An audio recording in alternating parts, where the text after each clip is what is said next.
Yeah, it's me one more time. Once again, because I guess I do these things sometimes. Yeah, so 2 days in a row. I mean, what more could I possibly be talking about right now? In truth, not a whole lot. Trying something a little bit different this time around. Uh, yeah, about a month or so ago, I actually came into possession of a ring light, which I'm using to kind of help improve the lighting quality of these videos, but haven't actually used it until now. So yeah, it's kind of an experimental thing today, just to see how much of an impact it makes. I don't know if I'm going to keep doing it because I don't know how much how much worse it's going to make me look, because depending on the light, I can look a lot better, I can look a lot worse, and so often it seems to be the latter that I wind up not happy at all with the way these things turn out. But I guess we'll see. Anyway, yeah. So currently it is right around 9 o'clock on a Monday morning. Sitting here between shifts at work, basically just waiting to go to sleep so I can go back to work tonight. Make a little bit of money, because I guess money is a good thing. Yeah, so out there it's kind of a shit show. The weather forecast was calling for up to a foot of snow last night. We did not get anywhere near that where I'm currently sitting. We might have gotten maybe 2 or 3 inches of really heavy wet snow, which I'm totally fine with because I have always hated snow as far back as I can recall. At least since I started driving anyway.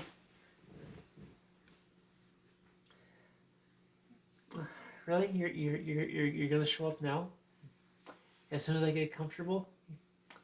Well, whatever. Come on up. Yes. It looks like Trish is gonna make an appearance today. She has followed me upstairs. But, yeah. So, today marks 1 week until the court date, which will determine my whether or not I'm allowed to legally change my name. I mean, I don't see any reason why I wouldn't be allowed to, but there's always going to be that lingering doubt of what if. What if the judge decides to be kind of a prick and deny the motion? I mean, I don't know if he is one of those ultra conservatives or whatnot, but I'm really hoping not, because that might complicate things. Yes, Trish, I see you. Yeah. Look at you. Look at you. Yeah. Look at you, getting all comfy. Gosh, doesn't she just melt your heart? I mean, really. Listen to that purring.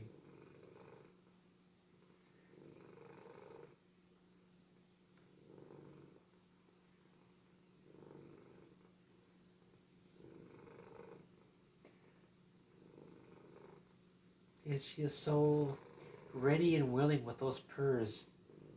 Every time I come home, that's what I get to hear for a solid 5 minutes after I walk in the door. And then there's that.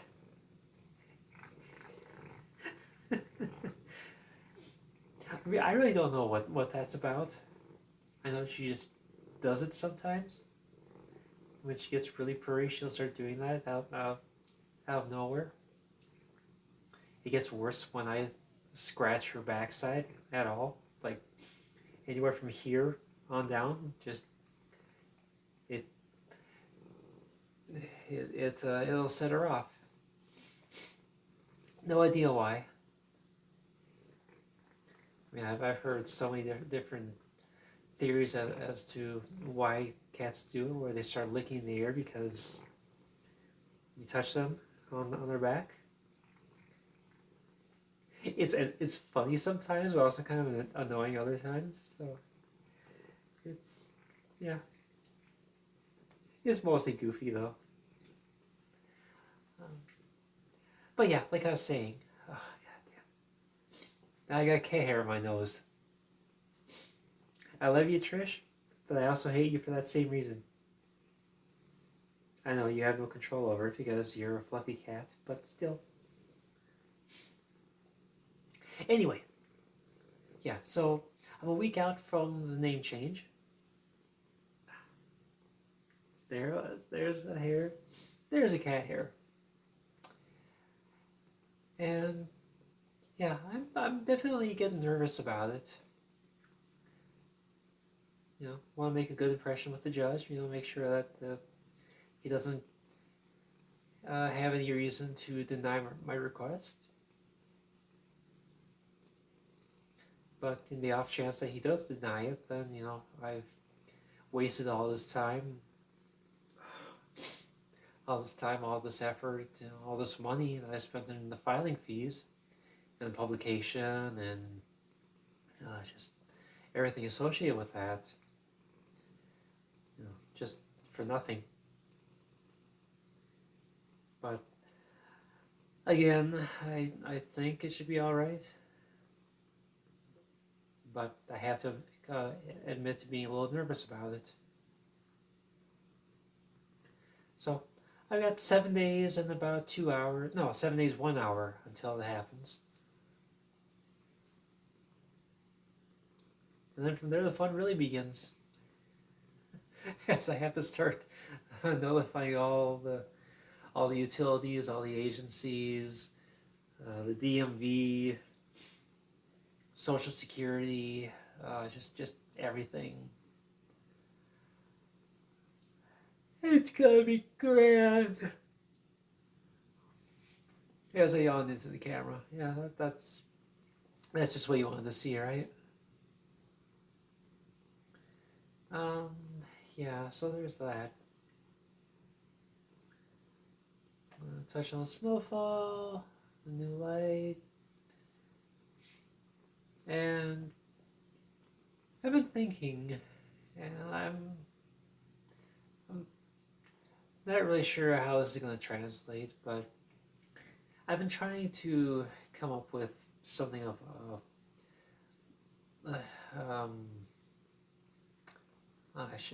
I have the word.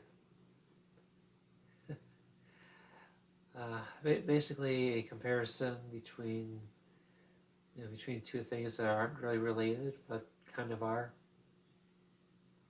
It starts with an A. I had it earlier. Anyway, you know, a lot of times it's hard to explain, you know, gender dysphoria, the transgender experience, because most people can't really wrap their heads around it. You know, they don't really get, you know, what's happening with our minds as we deal with the dysphoria.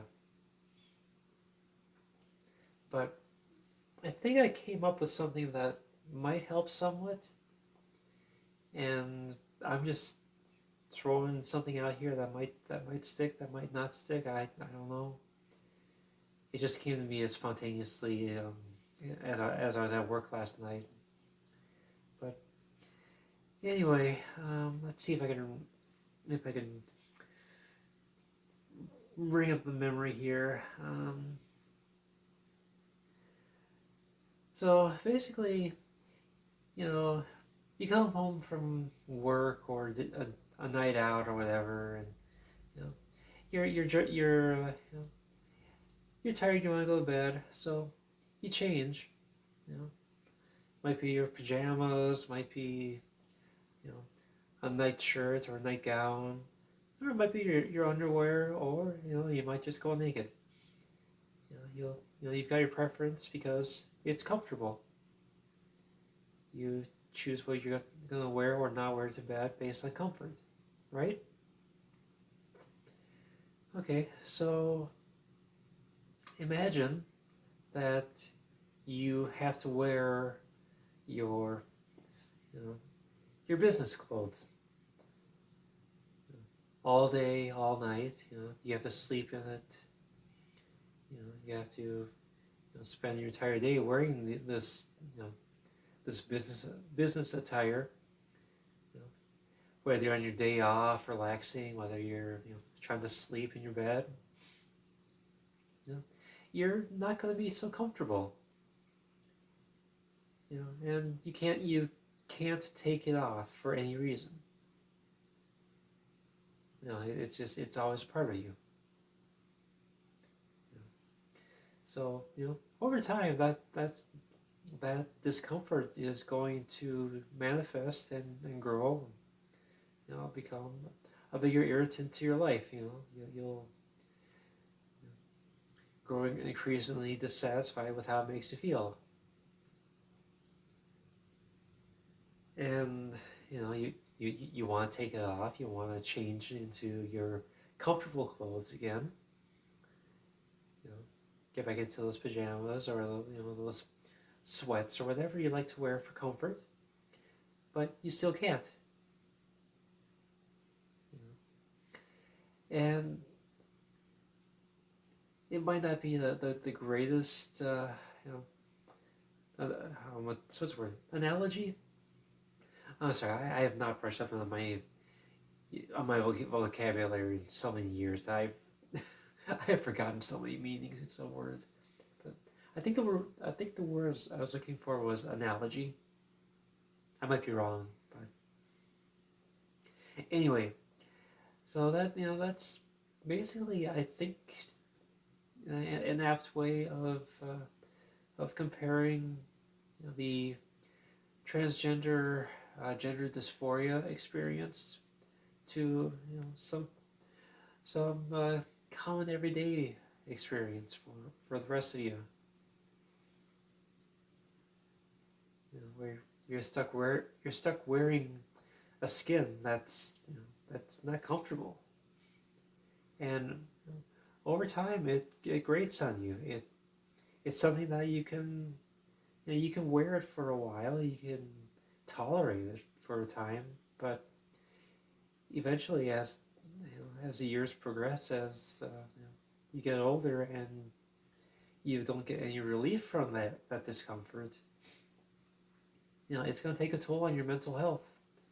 It's going to leave you depressed and stressed, and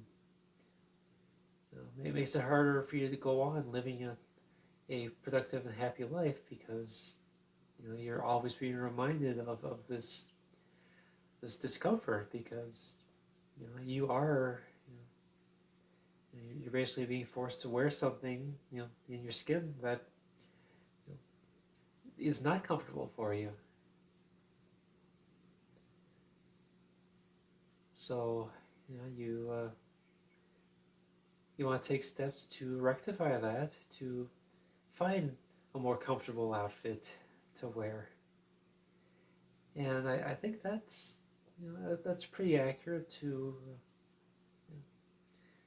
between the comfort clothes of home and the transition process, because the end result is the same the same goal, that you're just trying to become more comfortable with what you're wearing. So I don't know if that really makes a lot of sense, but I hope it does, because that's the best I could come up with today.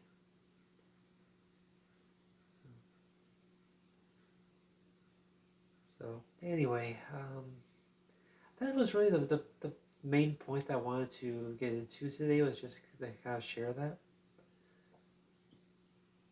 Whether it helps anyone to understand or not, I mean, I guess it might have done some good. I really don't know. Anyway, I had to try. I'm a horrible speaker. I can't think of shit on the fly. I get like a basic idea and then I blurt it out in like 3 seconds and then I fizzle out right away. Oh, but that's Kitty with all of her floof. Oh, she is just adorable, isn't she?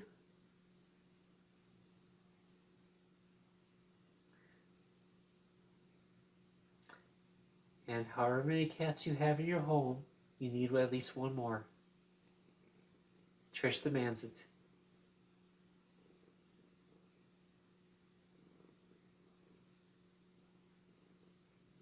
And what Trish wants, Trish gets. Yeah. Oh yeah, I don't know. Gee, I need to make the appointment for your annual rabies vaccine. Yeah, you're due in a few weeks.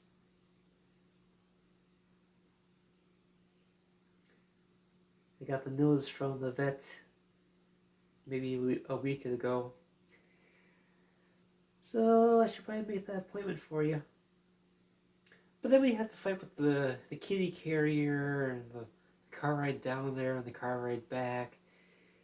And then we gotta deal with your stressed out aggression at the vet, and I don't want to deal with that. Do you? I know we have to, but I don't want to.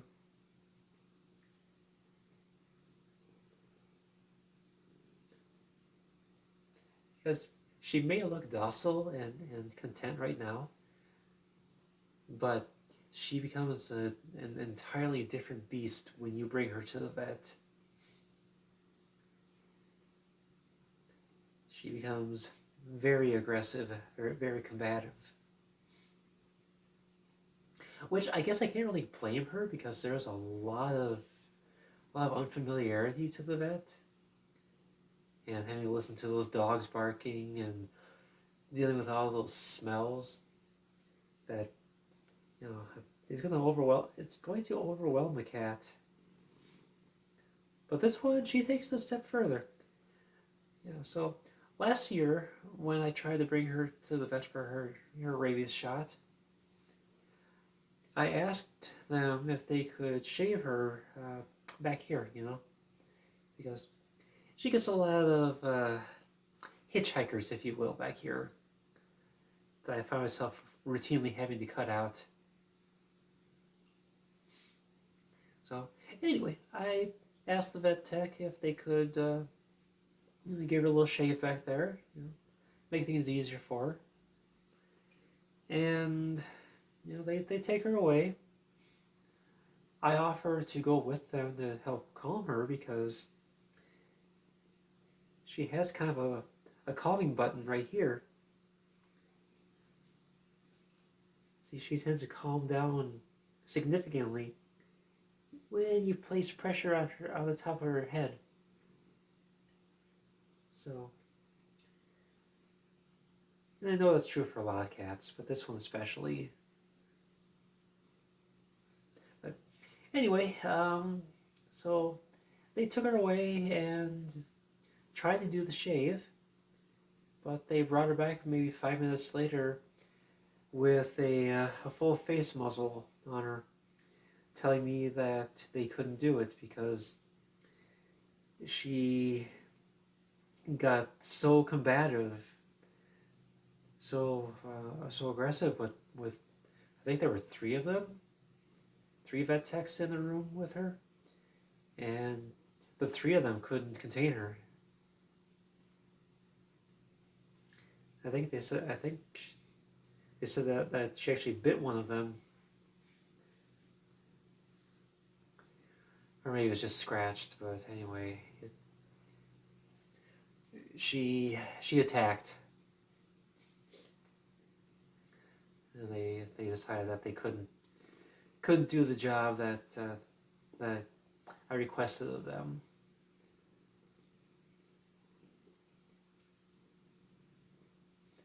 But as soon as we got her back in near the kitty carrier, she was fine again. I mean, she made a beeline for the carrier and lay down in it. But yeah, she has this calm demeanor when she's at home, but she does stress extremely easily, unfortunately. And that was a part of her personality that I had a hard time figuring out and adjusting to.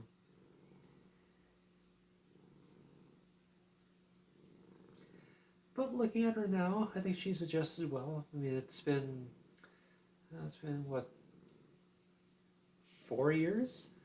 No, 3.5 years. Sorry, it'll be 4 years in August.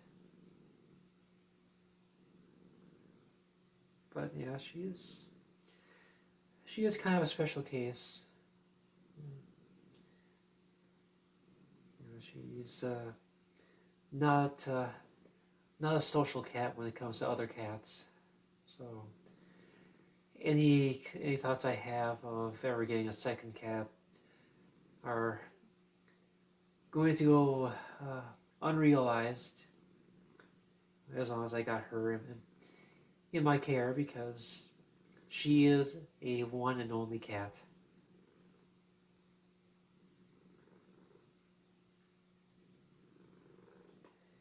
Except I don't know if she would be the same around kittens. It's hard to say.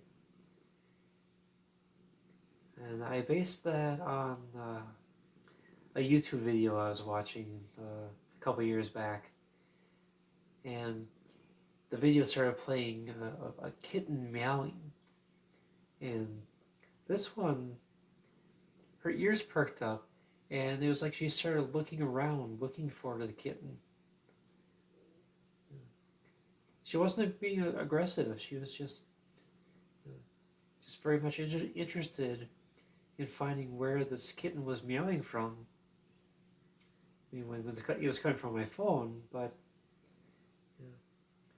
that was a side of her I had never seen before, and actually I haven't seen since then, because I don't want to be cruel to her. I don't want to be mean and play kitten sounds when when there's no kittens around.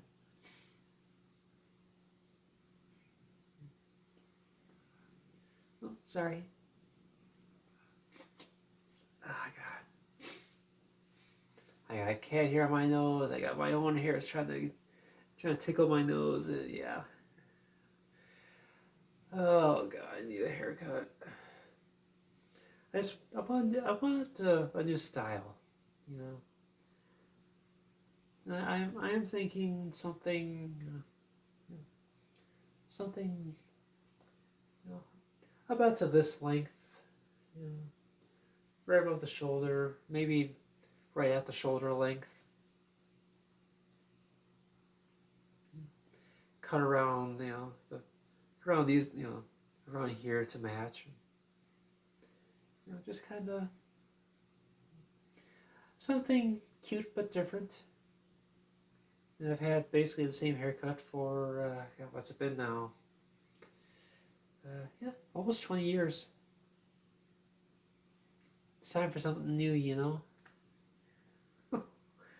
Oh, there you go again.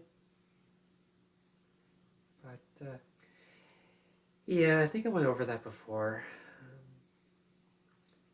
Anyway, I think I'm done here for the day. My progesterone has not yet kicked in, but I know it's only a matter of time. And I need to go to bed. And look at that. Trish knows when I need to get up. See, she and I are generally really in tune with each other on that. She doesn't fight me on it. She'll She'll oblige, although oftentimes begrudgingly. But she'll still move and just lay down nearby so I can get up. Oh, I think I'm out of frame right now with you, but oh my gosh, you're so cute, you're so floofy. Oh, yeah.